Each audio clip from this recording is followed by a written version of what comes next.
एक गांव में एक युवक था। उसका कुल काम इतना ही था, डटकर दूध पीना, दंड बैठक मारना और हनुमान जी के मंदिर में पड़े रहना। और गांव के लोग उसे प्रेम करते थे क्योंकि उसके कारण गांव की दूर दूर तक ख्याति थी।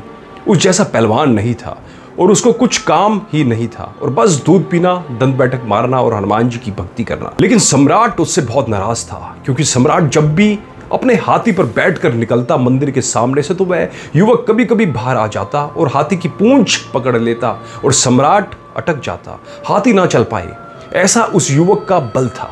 अब तुम सोच सकते हो कि सम्राट बैठा हाथी पर, महावत हाथी को मार रहा है, धक्के दे रहा है कि चल, और वह युवक पीछे से पूंछ पकड़ खड़ा है और हाथी सरकता नहीं तो भद्द हो जाती, भीड़ लग जाती। तुम सम्राट की हालत देखते हो, कैसी बुरी हो जाती होगी कि मेरी भी क्या स्थिति है। हाथी सही अपने पास मगर किसी काम का है। आखिर सम्राट ने एक फकीर से कहा कि कुछ रास्ता बनाना पड़ेगा क्योंकि बाहर निकलने में मैं डरता हूँ। मैं इतना डरने लगा हूँ कि मैं पहले खबर करवा देता हूँ कि वह युवक मंदिर में है कि कहीं गया हुआ है। उस फकीर ने कहा, फिक्र ना करो, तुम एक काम करो, युवक को बुलवाओ।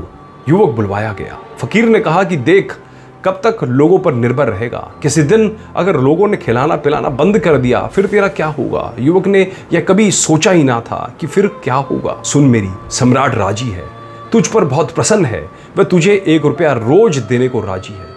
उन दिनों 1 रुपया चांदी का 1 महीने के लिए काफी था।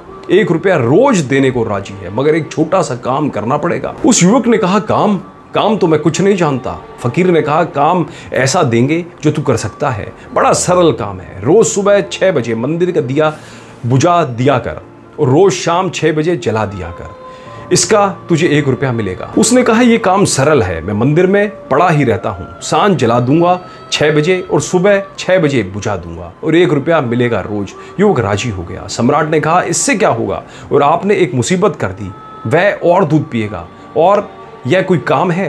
फकीर ने कहा, तुम थोड़ा रुको, जल्दी ना करो, हमारे अपने रास्ते होते हैं, महीने भर बाद इसका उत्तर दूंगा। महीने भर तक तुम गांव में बाहर निकलना ही मत। महीने भर बाद फकीर ने कहा कि अब तुम अपने हाथी पर बैठ कर जाओ।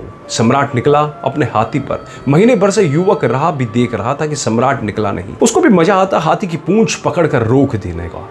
उस दिन उसने हाथी की पूंछ पकड़कर रोका कि घिसट गया, बुरी तरह घिसट गया, बड़ी भद्द हो गई। महावत को हाथी को मारना भी नहीं पड़ा, हाथी ही घसीट दिया युवक को।